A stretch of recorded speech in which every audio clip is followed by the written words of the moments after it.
W W products నుంచి రావాల్సిన payment ఆగిపోవడంతో ఆ పరిస్థితికి కారణం ఎవరు అనే ఆలోచనలో మునిగిపోయాడు అభినవ్. అదే టైంలో నిఖిల్ వెంచర్స్ కూడా తమపై లీగల్ యాక్షన్ తీసుకోబోతున్నారు అని తెలిసి స్టన్ అయ్యాడు. నిఖిల్ వెంచర్స్ పెట్టిన 2 కండిషన్స్ గురించి అభినవ్కి చెప్పింది టీనా. ఒక కండిషన్ రిఫండ్ అని చెప్పి, రెండోది చెప్పడానికి మాత్రం తటపటాయిస్తోంది.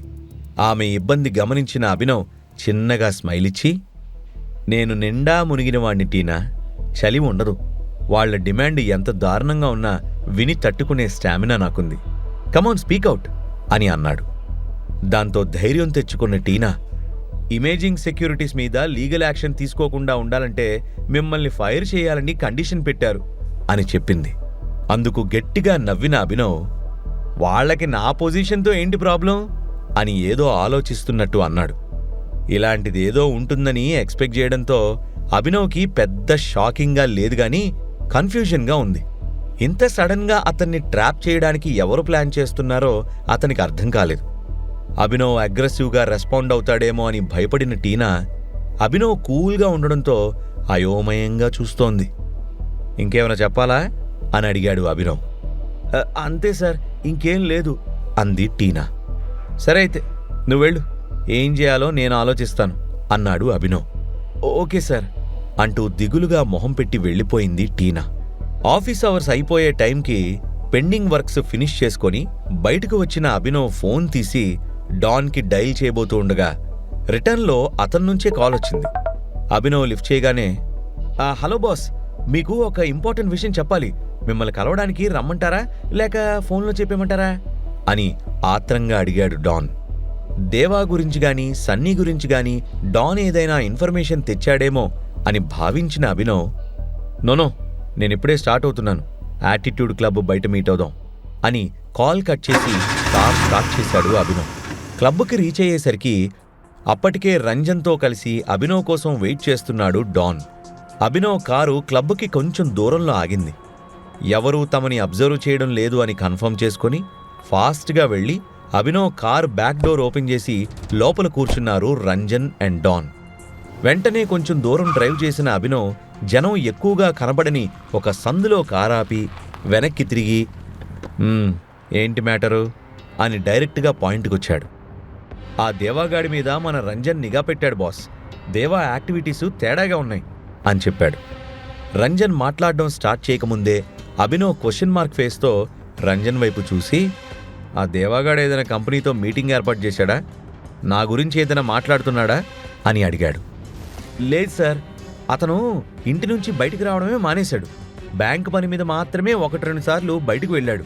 కానీ రాత్రి మాత్రం ఎవరినో సీక్రెట్గా కలిశాడు సార్ అని చెప్పాడు రంజన్. సీక్రెట్ మీటింగ్ అనగానే అభినవ్కి క్యూరియాసిటీ పెరిగింది. ఎవరిని కలిశాడు, ఏం మాట్లాడాడు, ఏమైనా తెలుసా అని వెంటనే అడిగాడు. అర్బాజ్ అనేవాణ్ణి ఒంటరిగా కలిశాడు బాస్, అది కూడా ఎవరికీ తెలియకుండా జాగ్రత్త పడ్డాడు. వాడెలాగో కంపెనీని అమ్మేయాలనే ఉద్దేశంతో ఉన్నాడు కాబట్టి ఆ విషయమై కలిసి ఉండొచ్చు అని చెప్పాడు రంజన్. అర్బాజ్ ఎవడు, దేవాకు వీడికి సంబంధం ఏంటి అని అడిగాడు అభినవ్. అదే కదా బాస్ అసలు గేము, అర్బాజు మామూలోడు కాదు. మన జంట నగరాల్లో జరిగే ప్రతి ఇల్లీగల్ దందాలో వాడి హ్యాండ్ ఉండాల్సిందే. నంబర్ 1 బ్రోకర్గాడు. ఎలాంటి లిటిగేషన్స్ ఉన్న కంపెనీ అయినా ప్రాపర్టీ అయినా వాడు అమ్ముతాడు, కొంటాడు. అమ్మేవాడి దగ్గర డాక్యుమెంట్సు, కొనేవాడి దగ్గర మనీ ఉంటే చాలు. హై లెవెల్ దందా కాబట్టి పోలీసులు, పొలిటీషియన్స్ కూడా ఇన్వాల్వ్ అవుతారు అని చెప్పాడు. అంటే ఏంట్రా నీ ఉద్దేశం, 70% డీకే కార్పొరేషన్ షేర్స్ మన దగ్గర ఉన్నా కూడా ఆ అర్బాజ్ గాడు మనకు తెలియకుండా కంపెనీని అమ్ముతాడా అని ఆశ్చర్యంగా అడిగాడు. ఎస్ బాస్, ప్రాపర్ డాక్యుమెంట్సు దేవా దగ్గర ఉంటే చాలు, వాడు ఎవ్వరికైనా కంపెనీని అమ్మేస్తాడు అని డిక్లేర్ చేసిన రంజన్, ఇంతకీ డీకే కార్పొరేషన్ పేపర్సు దేవా దగ్గర ఉన్నాయా మీ దగ్గరున్నాయా అని అనుమానంగా అడిగాడు. 1 నిమిషం సేపు ఆలోచించిన తర్వాత, ఆ దేవాగాడి దగ్గరే ఉన్నాయి, ఎలాగో కంపెనీ షేర్సు తిరిగి వాడికి అమ్మేస్తాం కదా అని భరోసాతో కంపెనీ పేపర్సు దేవా దగ్గరే వదిలేసినట్టున్నాడు మనోజ్. కనీసం డూప్లికేట్ కాపీస్ కూడా నా దగ్గర లేవు అని కసిగా చెప్పిన అభినవ్కి మనోజ్ మీద చాలా కోపమొచ్చింది. అయ్యో ఇప్పుడెలా బాస్ అని రంజన్ బాధగా అనేసరికి, ఆ బ్రోకర్ అర్బాజ్ గాడు ఎక్కడుంటాడు అని సీరియస్గా అడిగాడు అభినవ్. అభినవ్ దూకుడుగా ఏదో ప్లాన్ చేస్తున్నాడు అని భయపడిన డాన్, వాడు చాలా డేంజరస్ ఫెలో, పెద్ద పెద్ద నాయకులు కూడా వాడికి దూరంగా ఉంటారు, వాడు మాఫియా లీడర్ కంటే తక్కువేం కాదు బాస్ అని చెప్పాడు. అడిగిన దానికి మాత్రమే సమాధానం చెప్పు, ఇంతకీ ఎక్కడుంటాడు వాడు అని చాలా సీరియస్గా ధమ్కీ ఇచ్చిన లెవెల్లో అడిగాడు అభినవ్. వాణ్ణి కలవాలంటే 4 గంటల ముందు అపాయింట్మెంట్ తీసుకోవాలి బాస్, అయినా కలుస్తాడని గ్యారంటీ లేదు, వాడి మూడు బాగోకపోతే ఆఫీస్లో ఉండి కూడా అపాయింట్మెంట్ క్యాన్సిల్ చేస్తాడు తిక్కనా కొడుకు అని సమాధానం చెప్పాడు రంజన్. అప్పటి వరకు సీరియస్గా ఉన్న అభినవ్ మొహంలో చిన్న స్మైల్ కనిపించింది. బయట వాళ్ళకైతే అపాయింట్మెంట్ కావాలి గాని మనకవన్నీ అక్కర్లేదు కదా, ఇంతకీ వాడు అడ్డా ఎక్కడా అని అడుగుతూ ఉంటే డాన్ మరియు రంజన్ అదిరిపడ్డారు. వాడిని ఒంటరిగా కలవడం కరెక్ట్ కాదు బాస్, నేను కొంతమంది మనుషులతో వచ్చేస్తాను, మీరు అక్కడికి వెళ్లేలోపు నేను రీచ్ అయిపోతాను అని కంగారుగా చెప్పిన డాన్ రంజన్ వైపు చూస్తూ, నువ్వు బాస్ని ఫాలో చెయ్యి ఓకేనా అని ఆర్డర్ వేశాడు. ఓకే ఓకే అని రంజన్ తల ఊపుతూ ఉండగానే కారు నుంచి బయటకొచ్చిన అభినవ్, ఓకే డన్, నేను వాష్రూమ్కి వెళ్ళొస్తాను, ఈలోపు నీ గ్యాంగ్ రెడీ చేసుకో అని స్మైల్ ఇచ్చి క్లబ్ లోపలికి వెళ్ళిపోయాడు. అభినవ్ వెళ్లగానే రంజన్ వైపు తిరిగిన డాన్, ఒక్క క్షణం కూడా బాస్ని వదిలిపెట్టకు, చాలా జాగ్రత్తగా చూసుకో, ఎవడైనా ఎక్కువ ప్రాబ్లం క్రియేట్ చేసినా, సిచ్యువేషన్ చేయి దాటిపోతుంది అనిపించినా రిస్క్ తీసుకోకు, టైగరే మన బాస్ అని నిజం రివీల్ చేయి అని సలహా ఇచ్చాడు. అతని సలహా వినగానే రంజన్ కళ్లలో బెదురు కనబడింది. ఏం మాట్లాడుతున్నావు అన్నా, మన బాస్ ఐడెంటిటీ బయటపెడితే ముందుగా చచ్చేది మనమే అని కంగారుగా అన్నాడు. అరే గుడ్ల గుబనాయాలా అంటూ రంజన్ కాలర్ గట్టిగా పట్టుకున్న డాన్, అర్బాజ్ గాడు ఎంత ఖతర్నాక్ కొడుకో నీకు తెలుసా, బాస్ ప్రాణం కంటే నీ ప్రాణం ముఖ్యమా, ఆయన్ని కాపాడుకోవడం కోసం మనం ఏదైనా చెయ్యాలి, బాగా గుర్తుంచుకో, తేడా వచ్చిందో తలకాయ తెగ్గొస్తా అని వార్నింగ్ ఇచ్చాడు. కానీ అని రంజన్ గుణుగుతూ ఉంటే, కానీ లేదు గీనీ లేదో, మూసుకొని చెప్పింది చెప్పినట్టు చెయ్యి, టైగర్ వచ్చాడని తెలిస్తే అర్బాజ్ గాడికి కూడా అరెకరం తడిసిపోద్ది అని వార్నింగ్ ఇస్తున్న డాన్ క్లబ్ నుంచి బయటకొస్తున్న అభినవ్ని చూడగానే రంజన్ కాలర్ వదిలేసి కేర్ఫుల్గా ఉండమని హెచ్చరించాడు. చకచకా కారు దగ్గరకొచ్చిన అభినవ్ రంజన్ వైపు చూస్తూ, డ్రైవ్ చేయి అని ఆర్డర్ వేసి డాన్ వైపు చూసి, ఏంటి నువ్వు ఇంకా పోలేదా అని అనుమానంగా అడిగాడు.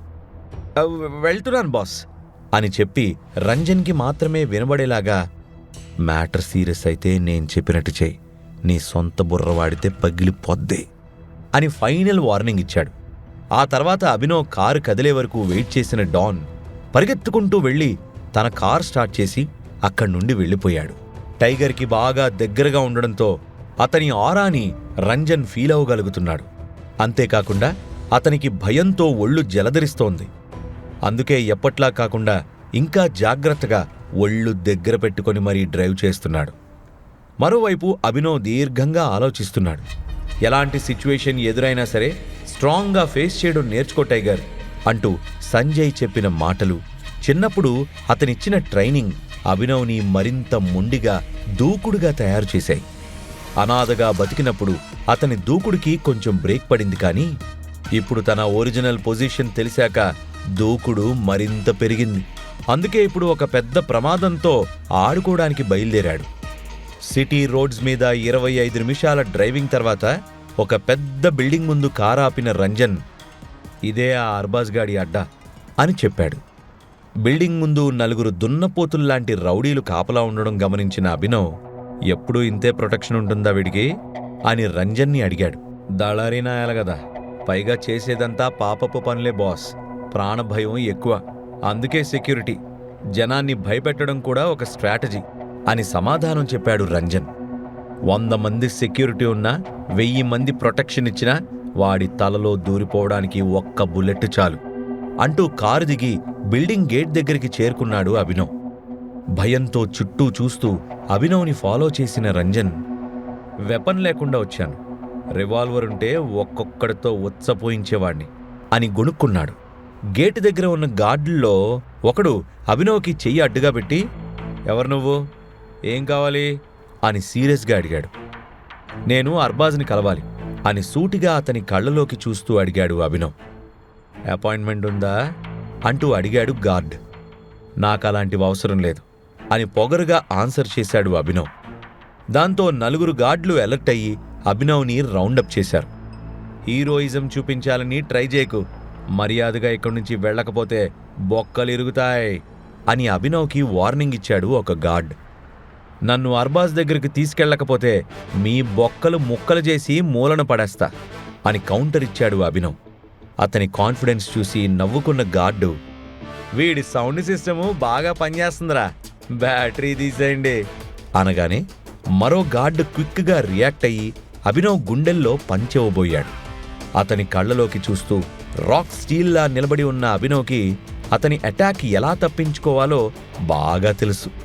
అభినవ్ తన లెగ్ గాల్లోకి లేపబోయే మూమెంట్లో స్టాప్ ఇట్ అంటూ వెనక నుంచి ఒక అరుపు గట్టిగా వినబడింది. గార్డ్ అతి కష్టం మీద తన పంచ్ విత్డ్రా చేసుకుని పక్కకి జరిగాడు. తన లెగ్లో స్టార్ట్ అయిన పవర్ హౌస్ వైబ్రేషన్ని కంట్రోల్ చేసుకోవడానికి పాదాన్ని నేల మీద బలంగా కొట్టి 2 చేతులు నడుం మీద పెట్టుకుని శిఖరంలా నిలబడ్డాడు అభినవ్. విజిల్ వెయ్యాలి అనిపించేంత స్టైలిష్ పర్ఫార్మెన్స్ చేసిన అభినవ్ని చూసి, శభాష్ టైగర్, నిన్ను చూసి ఈ ఊరు వణకడం ఖాయం అని మనసులో అనుకున్నాడు రంజన్. గార్డ్లందరూ పక్కకి తప్పుకోగానే పొట్టిగా ఉన్న ఒక ముసలి వ్యక్తి ఎంట్రన్స్ దగ్గరికి నడుచుకుంటూ వచ్చాడు. అతని చేతిలో పైపుంది. గట్టిగా దమ్ములాగుతూ పొగ వదులుతున్నాడు. అభినవ్ వైపు నొసలు చిట్లించి చూస్తూ దగ్గరగా వచ్చి చూశాడు ఆ పెద్దాయన. దూరం నుంచి చూస్తే ఎవరో తెలిసిన అబ్బాయిలాగా కనబడ్డాడు. కానీ దగ్గరకొస్తే ఎప్పుడూ చూడని ఒక లేత కుర్రాళ్లాగా అనిపించాడు. అభినవ్ కళ్ళలోని పొగరు, నిర్లక్ష్యం చూసిన ఆ పెద్దాయన ఆశ్చర్యపోతూ, ఎవరు నువ్వు, నీకిక్కడేం పని అని అడిగాడు. ఒక బిజినెస్ డీల్ మాట్లాడ్డానికొచ్చాను అని చెప్పాడు అభినవ్. ముందుగా అపాయింట్మెంట్ లేకుండా అర్బాజ్ని కలవలేం. భగవంతుడి దర్శనమైన పూజారి అనుమతితోనే జరుగుతుంది. చదువుకున్నవాళ్లా ఉన్నాం, ఆ మాత్రం పద్ధతి తెలీదా అని సూటిగా ప్రశ్నించాడు ఆ పెద్దాయన. ఒక అడుగు అతని వైపు వేసిన అభినవ్, మనం లోపలికెళ్ళి మాట్లాడుకుంటే బావుంటుంది. అద్భుతాలు ఎప్పుడూ అపాయింట్మెంట్ తీసుకొని రావు. అదృష్టం ఎప్పుడూ ముందుగా ఫోన్ చేసి రాదు. వచ్చినప్పుడు టైం స్లాట్లో ఫిక్స్ అవ్వలేదు అని రిజెక్ట్ చేయడం మూర్ఖత్వం అని గంభీరంగా అన్నాడు. అతని వయసుకు, అతను మాట్లాడే మాటలకు మ్యాచింగ్ కుదరకపోవడంతో ఆ పెద్దాయన నోట్లోని పైపుని చేత్తో తీసి పట్టుకొని గట్టిగా నవ్వాడు. అతనే అర్బాజ్, శత్రువుని చూపులతో వణికించే అర్బాజ్. అపాయింట్మెంట్ అవసరం లేదు అని పొగరుగా మాట్లాడే ఒక కుర్రాణ్ణి కొట్టి చంపకుండా ఎందుకు నవ్వుతున్నారు అని ఆశ్చర్యంగా చూస్తున్నారు సెక్యూరిటీ గార్డులు. అతనే అర్బాజ్ అని అభినవ్కి అర్థమైందా? అభినవ్ని అతను లోపలికి రాణిస్తాడా? వాళ్ళిద్దరి మధ్య గొడవ జరిగితే అభినవ్ని ఎవరు సేవ్ చేస్తారు? ఈ ప్రశ్నలకు సమాధానాలు తెలుసుకోవాలంటే నెక్స్ట్ ఎపిసోడ్ వినాల్సిందే. క్రింద ఇచ్చిన లింక్ ని క్లిక్ చేసి పాకెట్ ఎఫ్ఎం యాప్ ని ఇన్స్టాల్ చేసుకోండి. Stay tune to pocket FM.